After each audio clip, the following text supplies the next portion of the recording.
Prepárense porque la historia que están a punto de escuchar no es una simple leyenda de terror. Es el caso de exorcismo documentado más famoso de los Estados Unidos, el evento real que inspiró la icónica película El Exorcista. Esta es la aterradora historia de Roland Doe. Todo comienza en Maryland. En enero de 1949, Roland Doe, cuyo nombre real era Ronald Hunkler, era un niño de 13 años aparentemente normal. Vivía con su familia luterana de ascendencia alemana y era muy cercano a su tía Harriet. Ella era una mujer espiritualista que le había enseñado a Roland a usar algo que muchos consideran un juego inocente, la tabla Ouija. Poco después de la muerte de Harriet, la tranquilidad de la casa se hizo añicos. Al principio eran solo ruidos extraños, sonidos de arañazos y golpes que parecían venir de las paredes y del suelo, siempre cerca de donde estaba Roland. La familia, escéptica al inicio, no podía ignorar lo que vino después. Objetos pesados como una silla robusta comenzaron a deslizarse por el suelo por sí solos. La cama de Roland se sacudía con una violencia inexplicable mientras él dormía. Era como si una fuerza invisible y malévola se hubiera apoderado del hogar. El comportamiento del propio Roland también empezó a cambiar de forma alarmante. Desarrolló una aversión extrema a cualquier objeto religioso. Un crucifijo o una Biblia en su presencia provocaban reacciones de furia. Sus padres lo escuchaban gritar, lanzar objetos y proferir palabras terribles que un niño de su edad no debería conocer. La familia estaba desesperada. Lo llevaron a médicos, a psiquiatras, pero nadie encontró una explicación lógica para lo que estaba sucediendo. No había un diagnóstico médico o psiquiátrico que encajara. Agotados y sin opciones, buscaron a su pastor luterano, el reverendo Luther Miles Schultz. Él mismo fue testigo de cómo la cama de Roland se movía violentamente y, superado por la situación, les dio un consejo que cambiaría sus vidas para siempre. Busquen ayuda en la Iglesia Católica. La familia contactó entonces a un sacerdote local, el padre N. Albert Hughes. Tras escuchar la historia y observar al niño, el padre Hughes se convenció de que no se enfrentaban a una enfermedad, sino a una posesión demoníaca. Con el permiso de sus superiores, se preparó para realizar el primer rito de exorcismo en el Hospital Universitario de Georgetown. Roland fue llevado a una habitación y sujetado a la cama para su seguridad y la de los presentes. Pero la entidad que lo habitaba no iba a ceder tan fácilmente. Durante el ritual, en un instante de fuerza sobrehumana, Roland logró soltar una de sus manos. Con una rapidez aterradora, agarró un trozo de resorte que sobresalía del colchón y atacó al sacerdote. Le hizo un corte profundo en el brazo, desde el hombro hasta el codo, una herida que requeriría más de 100 puntos de sutura.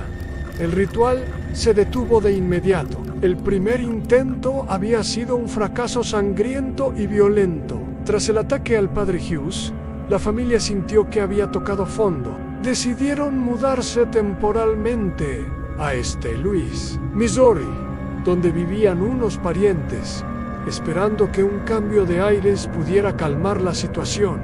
Pero el mal lo siguió. Fue entonces cuando ocurrió algo verdaderamente escalofriante. En el pecho de Roland comenzaron a aparecer unas marcas rojas, como arañazos hechos desde dentro de su piel. Lentamente, esas marcas formaron una palabra Luis. La familia lo interpretó como una señal inequívoca, un macabro mensaje que les indicaba dónde debían buscar ayuda. En Luis, el caso llegó a oídos de los jesuitas. El padre William Sanborn fue asignado como el exorcista principal, asistido por otros sacerdotes. Entre ellos, el padre Walter Halloran. Sería el diario meticuloso del padre Halloran el que se convertiría en la principal fuente de información sobre la terrible batalla que estaba a punto de librarse. El equipo de sacerdotes decidió internar a Roland en el ala psiquiátrica del hospital Alexian Brothers. Allí durante semanas, el tormento se intensificó. Los diarios de los sacerdotes documentan una auténtica pesadilla. Roland, un simple niño, gritaba con una voz gutural y profunda, irreconocible. Los sacerdotes afirmaron que, en ocasiones, hablaba en latín, una lengua que jamás había estudiado. Su cama no solo se sacudía, sino que se estrellaba contra las paredes con una fuerza descomunal. En su piel seguían apareciendo palabras y símbolos, a menudo blasfemias y burlas, dirigidas a los religiosos que intentaban ayudarlo. En un incidente particularmente vívido, los sacerdotes lo rociaron con agua bendita, y la reacción fue inmediata. Roland les escupió con un odio y una precisión inhumanos. Los rituales de exorcismo se realizaban día y noche. A menudo se necesitaban varios hombres adultos y fuertes para sujetar el cuerpo convulsionado del niño. La entidad se resistía, se burlaba, y la atmósfera en la habitación era de una opresión casi física. Después de más de 30 rituales a lo largo de varias semanas, llegó la noche de la batalla final. El padre Bothern, agotado pero firme, recitaba las oraciones del rito una y otra vez. Según los diarios, en un momento la voz demoníaca que salía de Roland se burló con una confianza escalofriante, diciendo: «Él solo tiene que decir una palabra más, una pequeña palabra, quiero decir, una gran palabra. Nunca la dirá.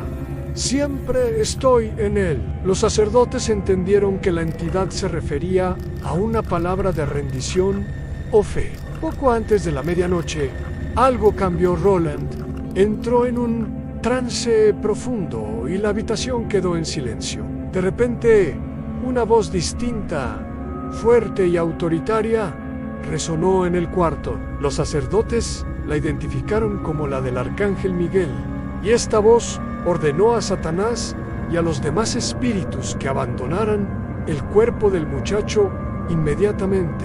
El cuerpo de Roland sufrió una última y violenta convulsión. Luego todo se calmó. Abrió los ojos, miró a los sacerdotes con una claridad que no habían visto en meses, y dijo tranquilamente: «Se ha ido». Justo en ese instante, los testigos reportaron haber escuchado un estruendo ensordecedor, como el disparo de una escopeta, que pareció originarse dentro de la misma habitación. El exorcismo había terminado. Tras esa noche, todos los fenómenos paranormales cesaron por completo. Roland Doe volvió a casa y, sorprendentemente, continuó con una vida completamente normal. La iglesia protegió celosamente su identidad bajo el seudónimo de Roland Doe, pero décadas más tarde, investigaciones periodísticas revelaron su nombre real, Ronald Hankler. ¿Qué fue de él? Ronald creció, se casó, tuvo hijos y se convirtió en un exitoso ingeniero que trabajó para la NASA durante muchos años. Llevó una vida discreta, alejado de la fama que su caso había generado, hasta su muerte en el año 2020. Como un conmovedor guiño a su terrible experiencia, nombró a su primer hijo Michael en honor al arcángel que, según él, lo había salvado. Por supuesto, el caso no está exento de escepticismo. Muchos expertos sugieren explicaciones alternativas. Pudo haber sido un trastorno psiquiátrico no diagnosticado en la época, como esquizofrenia o un trastorno de personalidad múltiple, o tal vez un intenso estado de trance o disociación, provocado por un niño solitario y con problemas, exacerbado por la presión familiar y religiosa. Algunos incluso plantean la posibilidad de un fraude adolescente, un poltergeist fingido que fue malinterpretado por adultos sugestionables y desesperados por encontrar una respuesta sobrenatural. La verdad es que, casi 80 años después, el caso de Roland Doe sigue siendo un enigma fascinante. Se encuentra en la intersección del miedo, la fe, inquebrantable la ciencia y los límites de nuestra comprensión sobre la mente humana. ¿Fue un niño atormentado por sus propios demonios internos?